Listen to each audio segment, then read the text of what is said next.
Hello and good evening. I'm Melissa Idris. Welcome to Consider This. This is the show where we want you to consider and then reconsider what you know of the news of the day. Putrajaya is attempting to create a single national database of complete socio-economic information for every household in the country. Pangkalan Data Utama, or known as PADU, is intended to allow for data-driven policymaking and targeted policy implementation.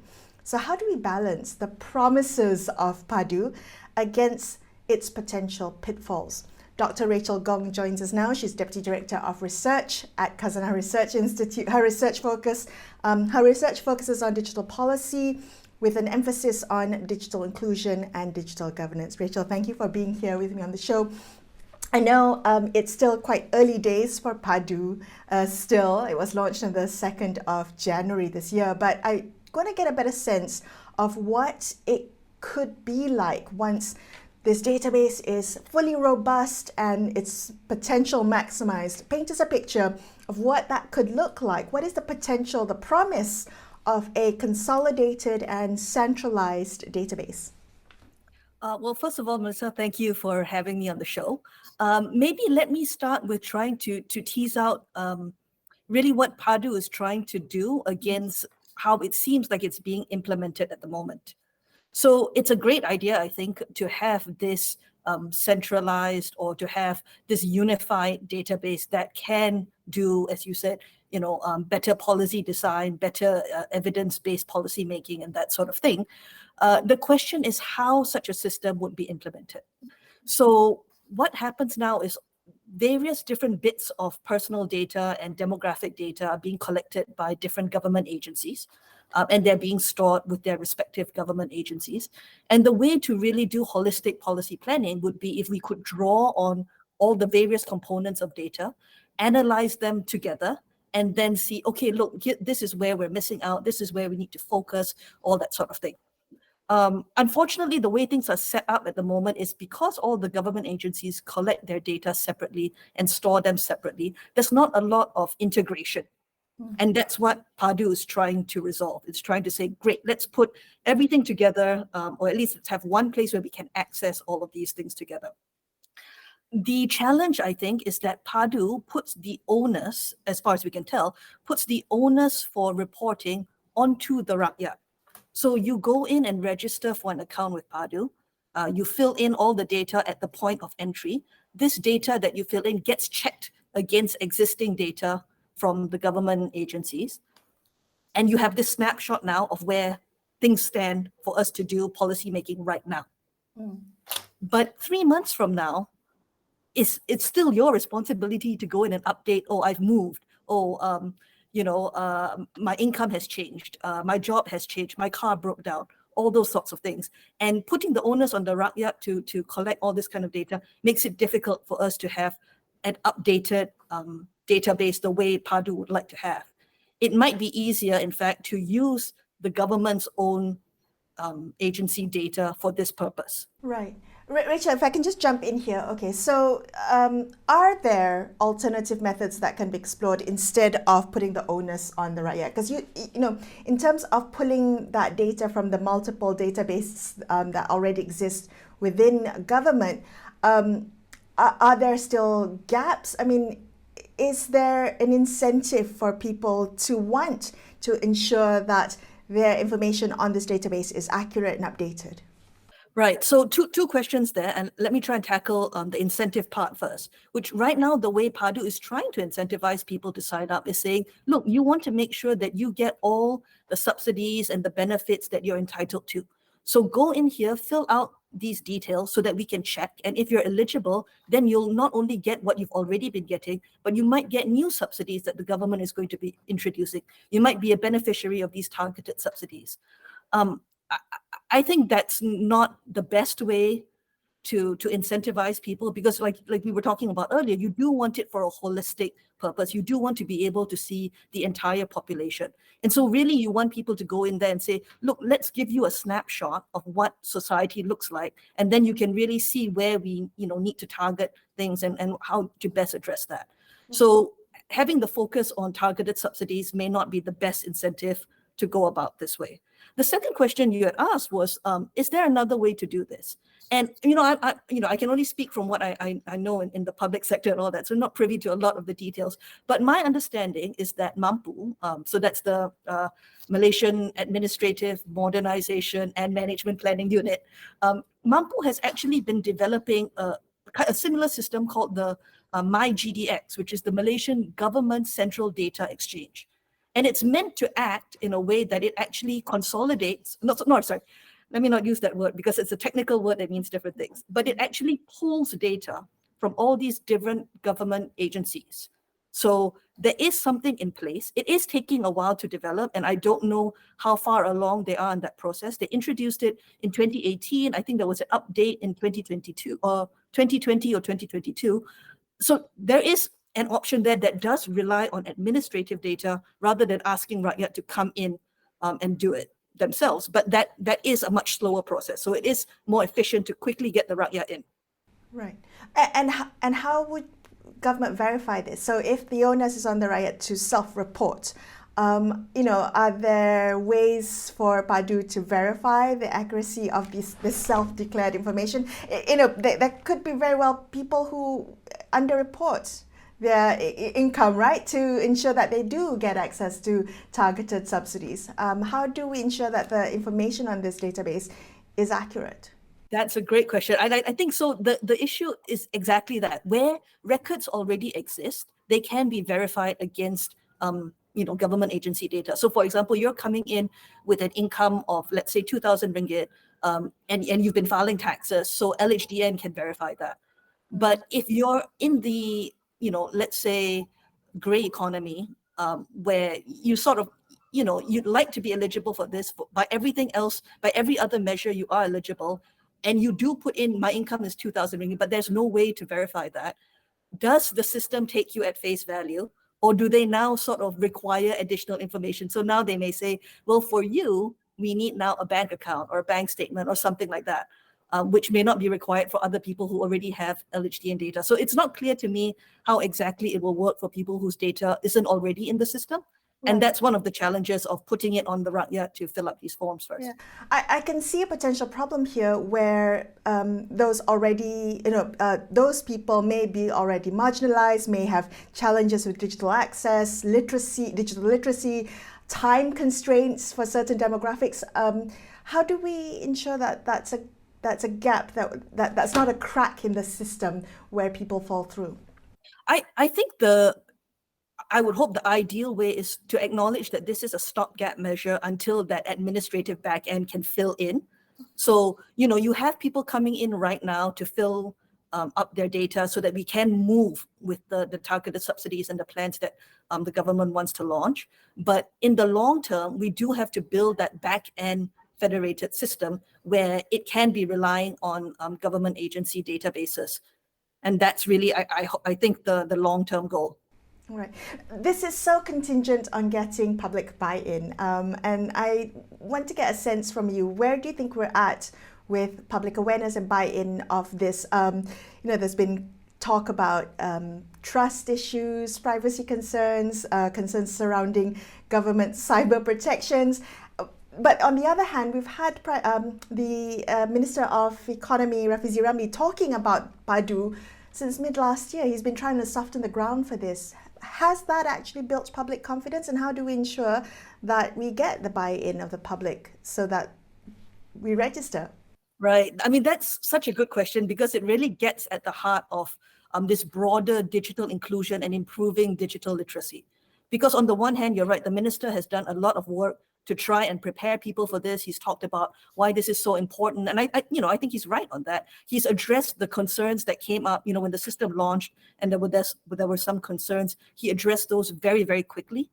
But I think there's a little bit of a gap between sort of reassuring people, very sort of broadly and almost paternalistically and saying, don't worry, it's going to be fine, versus actually releasing, say, the technical specifications and sort of showing people who might be more technically minded, this is the architecture. We know there are risks in, A, B, and C areas, and we're taking measures 1, 2, 3 to counter that. We acknowledge there are still going to be some risks, but we're doing everything we can.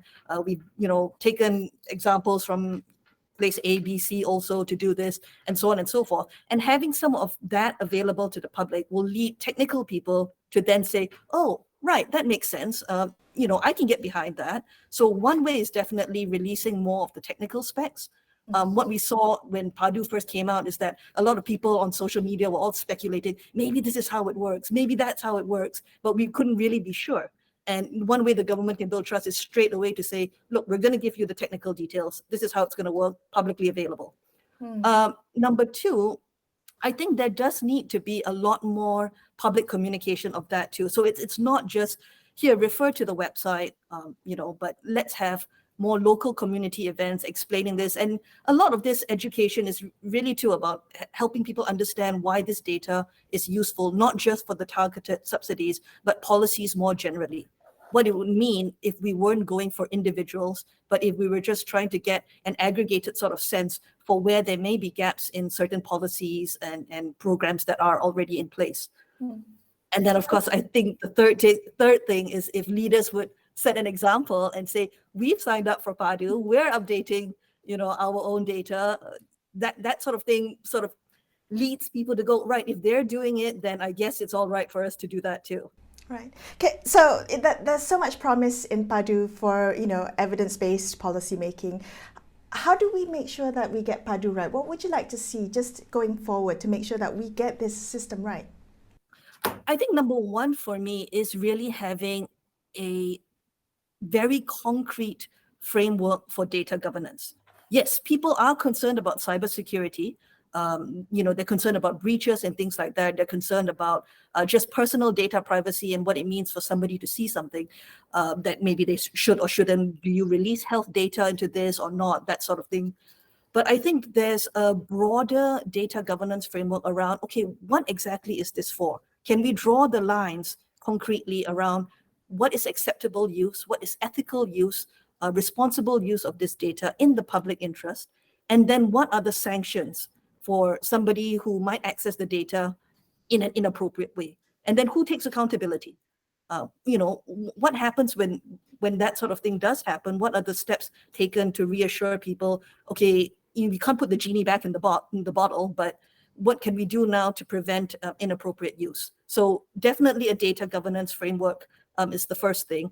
And then I think the second thing is, looking at PADU as more than just targeted subsidies, because we really do need to see it as, or we do need to see, a unified database as something for policies overall. Right. Rachel, thank you so much for speaking with me. That was Dr. Rachel Gong from Khazanah Research Institute. We're going to take a quick break here and consider this. We'll be back with more. Stay tuned.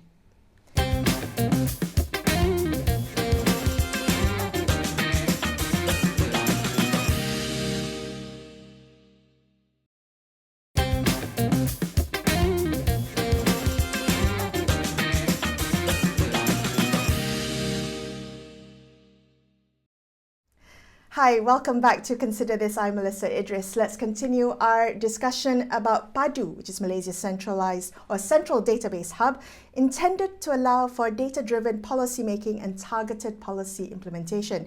How do we balance the promise of PADU against its potential pitfalls? Joining us now is Derek Kok, who is Senior Research Analyst at the Jeffrey Chia Institute on Southeast Asia at Sunway University. His research focuses on social and welfare policies for children and families, particularly the linkages between social protection and socioeconomic deprivations. Derek, thank you so much for joining me on the show today. So what's your view of PADU? We're a month since the launch. It was launched on January 2nd. What's your take on this, having this centralized database system?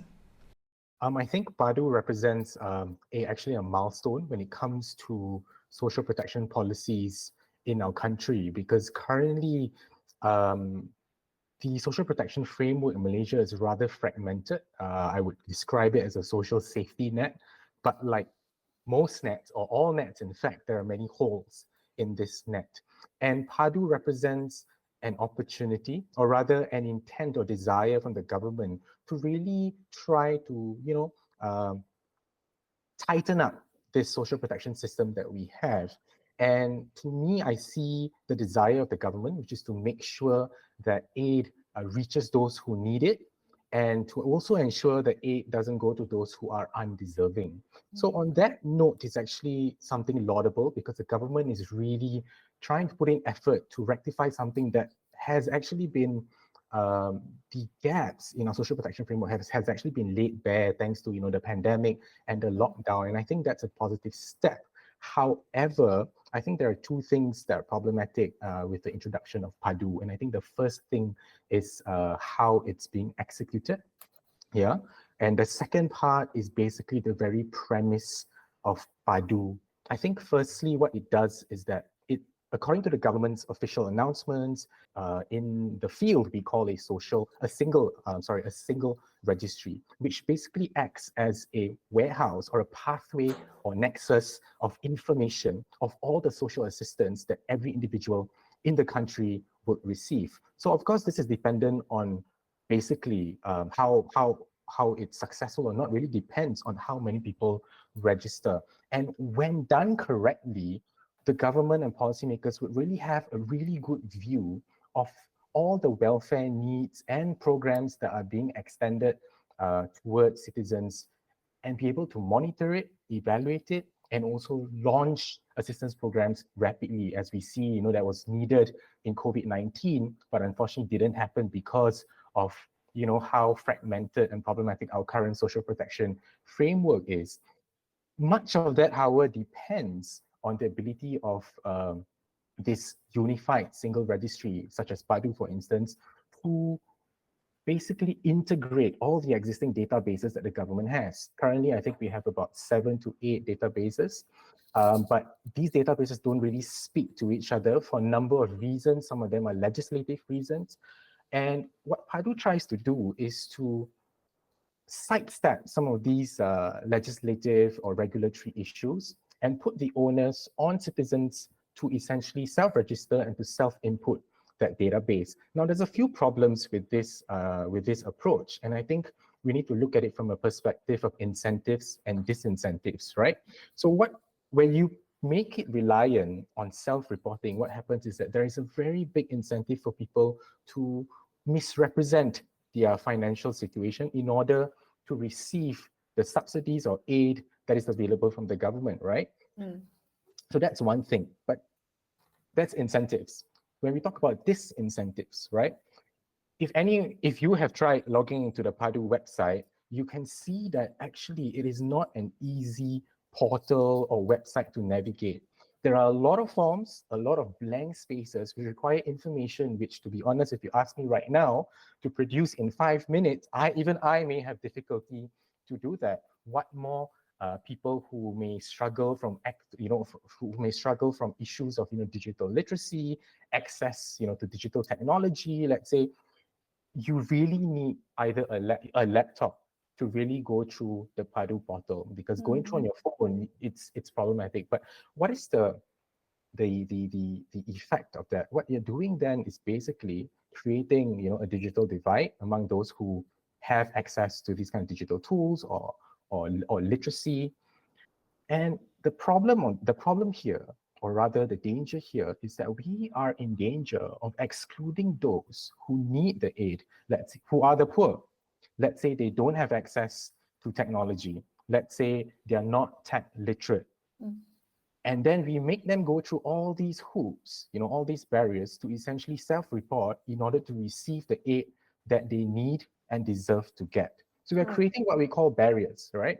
Barriers for people who need it. So firstly, to go back, number one, we're creating incentives for people to misrepresent their financial position, which means that people who don't actually qualify would qualify. And number two, disincentives for the people that we are meant to help and reach. Right. These are barriers. We'll come back to the incentives and disincentives, but I want to come back to what you mentioned in the beginning, which is PADU itself is worrying for you. What did you mean by that? From a social protection perspective, right? I think much of the discourse around PADU has always been about, are we executing it right? What are the digital and privacy issues? But for me as a practitioner and a researcher in social protection, it actually, there hasn't been much discourse over whether the concept of targeting is desirable in the first place. Now, Malaysia's, just to give some context, Malaysia's social protection system is what we call the charity model, or what is simply called a poverty targeting model. Essentially what it does is that the government wants to give aid to those who are in poverty. Now, what's the problem with that? Firstly, how do we define the poor, right? Of course, Malaysia, we have official definitions, but the problem is that we have now essentially two competing definitions of what the poor is. We have the official poverty line, which determines whether you qualify to certain programs, but we also have a very commonly used category in policymaking the last decade or so, which is the B40, right? And this is concerning. Why? Because we have essentially two competing classes. But if we look at the data, between 2012 to 2020, the number of social assistance and welfare programs have increased by almost 50%. However, the total spending of all these programs have decreased. So what we're seeing really is that Malaysia isn't spending enough on social assistance. And if you were to compare towards other countries, okay, of a similar income, for Malaysia is an upper middle income country, we are actually spending way lower than that. In fact, our social assistance expenditure is actually lower than the average of low income countries. So I think that having PADU would go some way towards ameliorating some of the leakages in terms of government resources, right? It doesn't address the root issue, which is that Malaysia isn't actually spending enough on social assistance. In fact, our social assistance expenditure has reduced dramatically, especially in comparison to other countries in the world.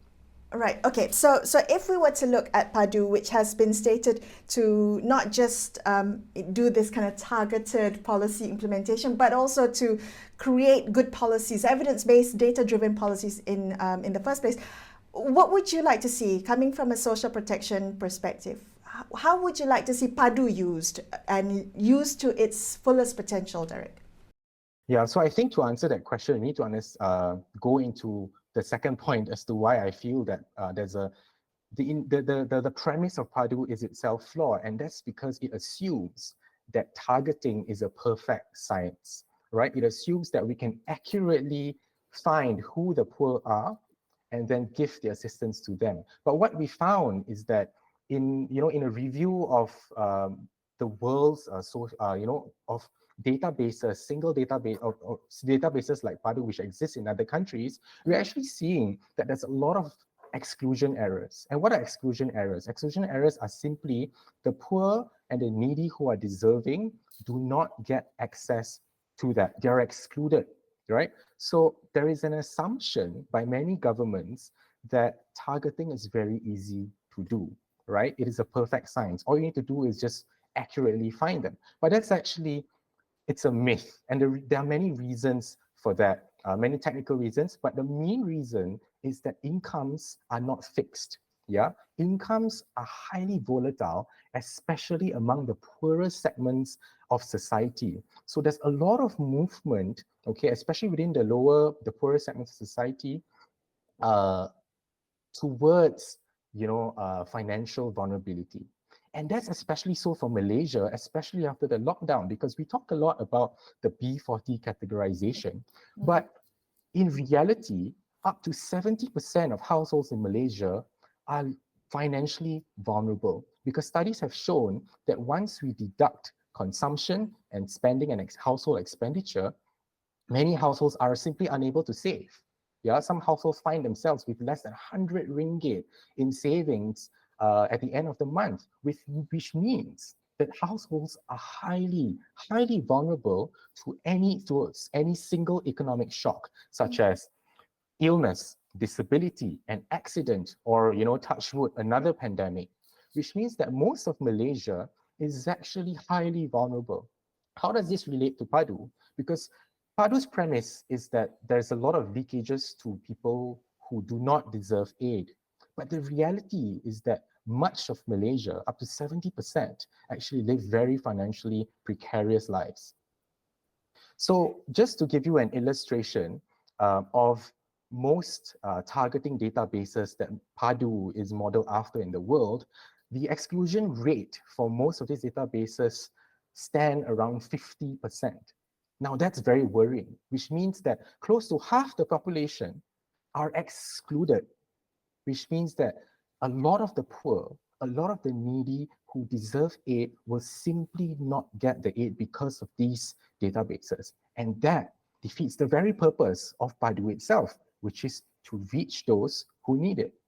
Derek, unfortunately we've run out of time, but thank you so much for sharing those insights with us. Derek Gong from the Jeffrey Chia Institute on Southeast Asia at Sunway University. Wrapping up this episode of Consider This. I'm Melissa Idris signing off for the evening. Thank you so much for watching and good night.